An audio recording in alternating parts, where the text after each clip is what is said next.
મારું નામ રાજીબેન, મારા હસબન્ડનું નામ છે મુરજીભાઈ।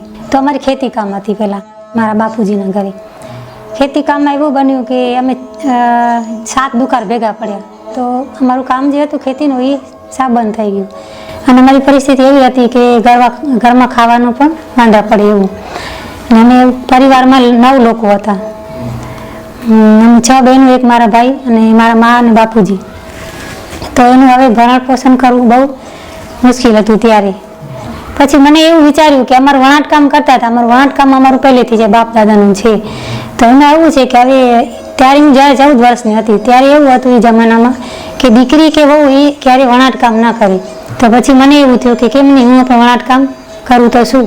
તો મેં મારા બાપુજીને વાત કરી, તો મારા બાપુજીએ ના પાડી કે આપણામાં એવું નથી કે કોઈ દીકરી કે વહુ વણાટકામ કરે, કે લોકો વાતો કરે એમ, દીકરી વહુ કામ કરે ને તો બધા એમ કે દીકરીની કમાણી એના માવતર ખાય છે। તો એના લીધે લઈને મારા બાપુજી મને ના પાડતા। પછી જ્યારે ખેતરમાં ચાલ્યા જાય ત્યારે હું, મારા મોટા ભાઈ હતા મેઘજીભાઈ કરીને, હું રોજ જોતી એમના ઘરે જઈને, એ વણાટકામ કરે તો જોવું, તાણા કાઢતા મારા ભાભી તો હું જોવું। તો એને એમ લાગ્યું કે આને વણાટકામ કરવામાં બહુ રસ છે। તો મને પૂછ્યું કે તારે કરવું છે? મેં કીધું મારે કરવું તો છે પણ મને બાપુજી ના પાડે છે। તો એ મારા ભાઈએ એમ કીધું કે હું કાકાને સમજાવીશ કે બાપુજીને, અને તારે કરવું હોય તો તું મારી પાસે આવજે, હું તને શીખવાડીશ। મારા બાપુજીને ત્યારે ખબર નથી કે હું શીખું છું, જ્યારે ના હોય ત્યારે હું શીખવા જતી હતી એમ। પછી મેં મારી મોટી બેનને કીધું કે મારે આ કામ કરવું છે। તો મારી બેન કહેતો તું અમારે કને, મારી કને આવતી રહે 2-3 મહિના માટે, તારા જીજાજી તને બધું શીખવાડી દેશે। તો પછી પાછું મેં મારા બાપુજીને વાત કરીને પછી મારા ભાઈએ પણ કીધું, એટલે મારા બાપુજીને એવું થયું કે ઠીક છે ચાલો, કેમ કે ઘરમાં પરિસ્થિતિ એવી એટલે બાપુજીને પોતાથી થોડુંક એવું પણ લાગ્યું કે સારું છે 2 રૂપિયા આવશે તો ઘરમાં કાંઈક ટેકું થશે, દુનિયા તો વાતું કરશે પણ કાંઈ વાંધો નહીં, હવે જે કરે એ આપણે હવે સાંભળી લઈશું એમ કહીને પછી મારા બાપુજી મને કીધું કે ભલે તું કર। પછી વનોરા 3 મહિના રહી મારા બેન પાસે, ત્યાંથી બધું શીખી બરાબર, ત્યાંથી મને આવડે ડિઝાઇન કરવું કે તાણા કાઢવું કે જે કરવું હોય આખું પ્રોસેસ મેં ત્યાં શીખી, મારા બેને બનાવી અને પછી 15 વર્ષની થઈ ત્યાંથી મેં ઘરે કામ ચાલુ કર્યું। અને મારી બીજી બેન હતી, બાયા બેન છે, પછી મેં એને પણ શીખવાડ્યું, અમે 2 બહેનો શીખી ગયા। તો અમે 20 રૂપિયા એક નંગની મજૂરી, અમે ત્યારે બધા લોકો 5 થી 6 પીસ બનાવી, પણ અમે 10-10 પીસ બનાવતા 2 બહેનો, વધારે કામ કરીને એમ થાય કે વધારે અમે પરિવારમાં બધા લોકો છીએ અને બધાનું ભરણ પોષણ કરવું હવે આપણા ઉપર છે, કેમ કે ખેતી કામ તો બંધ થઈ ગયું હતું ને કાંઈ આવક હતી નહીં। તો અમને જોઈને પછી બીજા બહેનો ઘણા બધા એવા તૈયાર થયા કે આ છોકરી કામ કરે છે તો અમે શું કામ ન કરીએ। પછી એમના બાપુજીએ છોકરીને આ પાડી તો મારા પાછળ બીજા બહેનો પણ ઘણા બધા કામ કરવા લાગ્યા। હું 18 વર્ષની થઈને મારા લગ્ન કરી નાખ્યા મારા બાપુજીએ। તો પછી ત્યાં પણ મેં વાત કરી કે તમે તો મજૂરી આલ્યા જાઓ છો, પછી હું આખો દિવસ ફ્રી છું તો મને સાડ કરી આપો તો હું ઘરે પણ થોડું ઘણું કામ કરું। તો પછી મારા હસબન્ડે મને ના પાડી કે તારે કાંઈ કામ કરવાની જરૂર નથી, કેમ કે એનું કામ સારું હતું, એમ એ ગળિયામાં હતા, કાકરી બની એનું કામ કરતા હતા। એમને અચાનક અટેક આવી ગયું, ત્યાં કામે પર હતા સાઇટમાંથી, એને અટેક આવી ગયું। તો પછી માનસિક હાલત મારી ખરાબ હતી, મને કાંઈ ખબર ન હોય કે હું ક્યાં છું કે શું કરું છું કે છોકરા ક્યાં છે મારા। ને પછી હું અહીંયા આવીને થોડું ઘણું મારી માનસિક હાલત થોડી બરાબર થઈ। પછી મારી બેન મને અહીંયા લઈ આવ્યા આવદનગરી, ને એના પછી ખમીર સંસ્થા છે તો એમાં એ વધારે પૂરતો વણાટ કામ જ કરાવે છે એ લોકો।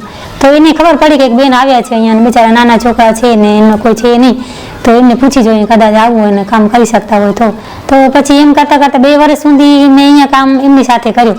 ને પછી એક કેટલ બેન કરીને બારેથી આવ્યા ખમીરમાં, લગભગ 15 દિવસ માટે હતા। તો પછી બેને જોયું કે અહીંયા બધા બહુ પ્લાસ્ટિકના જબલા બહુ ઉડે છે, જ્યાં જુઓ ત્યાં જો બહુ જ, અને ગાય મરી જાય છે, પર્યાવરણને નુકસાન કરે, અને ચૂલામાં બાળીએ તોય પણ એ નુકસાન કરે।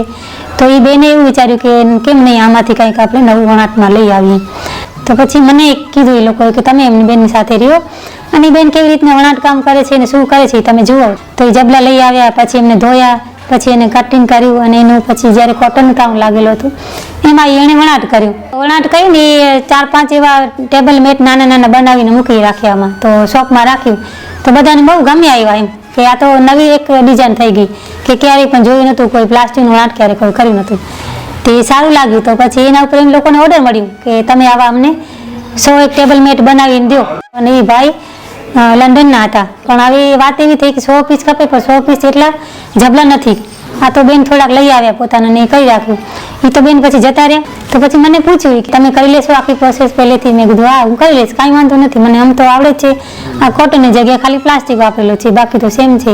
પછી અમે શરૂઆતમાં ભંગારના વાડામાં જ ગયા, પેલા જ ઓલા ત્યાંથી થોડાક જબલા લઈ આવ્યા 5 કિલો જેટલા, ને પછી ત્યાં ખમીરમાં ધોયા, પછી એને કાપ્યા અને એનું વણાટકામ કર્યું અને જેમ તેમ કરીને 100 પીસનો ઓર્ડર ખમીરમાં જ ત્યારે કર્યું. પછી અમે એક મીટિંગ કરી બહેનોની કે ભાઈ આવી રીતના આપણે કામ કરવું છે. જબલા આપણા ઘરમાં બધાના ઘરમાં રોજ આવતા જ હોય, તો આપણે જ્યાં ત્યાં કે નાખી દઈએ છીએ એના કરતાં તમે જ્યાં ત્યાં ના નાખો અને ભેગા કરી અને તમે આ એક નવું કામ શરૂ કરો. તો એવી રીતના અમારું 8 વર્ષ એ મારું કામ ચાલ્યું ખમીર સાથે. તો મને પછી ખબર પડી કે કેવી રીતના ડિઝાઇન કરવું હોય, શું કરવું, કયા કલર કયામાં ભરે, કઈ વધારે જેમ કલરનું માન છે, કેવા ઓર્ડર વધારે લોકો આપે છે, મને થોડું ખ્યાલ આવી ગયું. પછી ખમીર સંસ્થાએ મને એમ કીધું કે હવે તમે આમાં બધી નોલેજ છે તમને કામ કરવાની, તો તમે પોતાનું જો તમને ઓર્ડર મળતું હોય તો તમે પોતાની રીતે તમે ઘરે પણ કરી શકો છો, કેમ કે એમાં ફાયદો તમને થાય. મને બહુ ગમ્યું આ કામ કરવા, મજા આવતી હતી. પહેલાં ચટાઈ ને પછી ટેબલ મેટ, આસણિયા જે કહેવાય એ, અને બીજા સીટ આવે મીટર અડધા મીટર, એમાંથી બેગ બને. અને બીજા 1.5 મીટરનું સીટ આવે છે, એમાંથી લેપટોપ કવર બને છે. અને હજી એક પેન્સિલ પાઉચ બને છે, નાના જે ટેબલ મેટ આવે છે. પહેલાં તો આપણે પર્યાવરણને બચાવવા માટે કરીએ છીએ. અમારું વિચારીએ છીએ કે આમાં ગાય જે ખાય છે, મરી જાય છે, એ એક તો આપણા હાથે મૃત્યુ પામે છે, એ આપણને બહુ ખોટું લાગે, અફસોસ થાય. ને પછી પર્યાવરણને નુકસાન કરે છે અને ચૂલામાં બાળી તેનો જે ધુવાળો છે એ બહુ હાનિકારક છે. તો બધી રીતે આ એક બહુ પ્લાસ્ટિક જે વસ્તુ છે ને બહુ આમ ખરાબ છે. એ વિચારી અને મને એમ થાય કે આમાંથી કંઈક પર્યાવરણને બચાવી શકીએ અને 5 રૂપિયા આપણે મેળવી શકીએ. તો એટલા માટે અમે કામ ચાલુ કર્યું છે. અમે બધા બહેનો થઈને એવો નિર્ણય લીધો છે કે આપણે પ્લાસ્ટિકને ક્યાં ઉડવા દેવું નથી અને જેટલું બને એટલું ભેગું કરી અને એને રિસાયકલ કરી નાખશું આપણે. તો હું જ્યારે ખમીરમાં હતી ત્યારે એમને અમારા માટે એક પ્રોગ્રામ રાખેલો કે લંડનથી 3 બહેનો આર્ટિસ્ટ હતા અને અહીંયાથી અમે 3 બહેનો, કે એ લોકો 3 આર્ટિસ્ટ ત્યાં આવે અને અમે 3 ત્યાં જઈએ. તો પહેલાં એ બહેનો અહીંયા આવ્યા હતા અને અમારી સાથે શરૂઆતમાં એ બધું જોયું, ફર્યા અમે પહેલાં. અમારી જે ડિઝાઇન હતી એ ડ્રોઈંગ કરે અને એ લોકો લઈ આવ્યા હતા ફોટા ને એવું બધું. અમુક લોકો એ વસ્તુ હતી એની અમને દેખાડ્યું, તો એનું ફોટો અમે લીધું અને 2 ડિઝાઇન એક કરવું. પછી વણાટકામે કર્યું, અમે ડાઇન કર્યું, કલર કર્યા યાનના, પ્લાસ્ટિકના કયા કલર છે, એમાં જે ગૂંથવાનું કામ અલગ અલગ હતું એ બધું કર્યું. એ લોકો જોયું અને પછી અમે ત્યાં ગયા. તો ત્યાં પણ એવી રીતના જ હતું. એ લોકો અમને પહેલાં ફરાવી બધું, એ લોકો જ્યાં એ લોકોનું હાથનું કામ થતું હતું. તો અમે લંડનમાં 18 દિવસ હતા. તો અમે ત્યાં એ બધું ફોટા લીધા, ડિઝાઇન જોઈ. 2 દિવસનું વર્કશોપ હતું અમારે ત્યાં, કોલેજમાં અમે રહેતા હતા. ત્યાં અમે એવી રીતના કામ કર્યું અને ત્યાંની જે નોલેજ બધું ડિઝાઇન હતી એ અમે અહીંયા લઈ આવ્યા. અને અહીંયા આવ્યા પછી મેં પાછું વણાટમાં એ ડિઝાઇન લીધી અમે એને.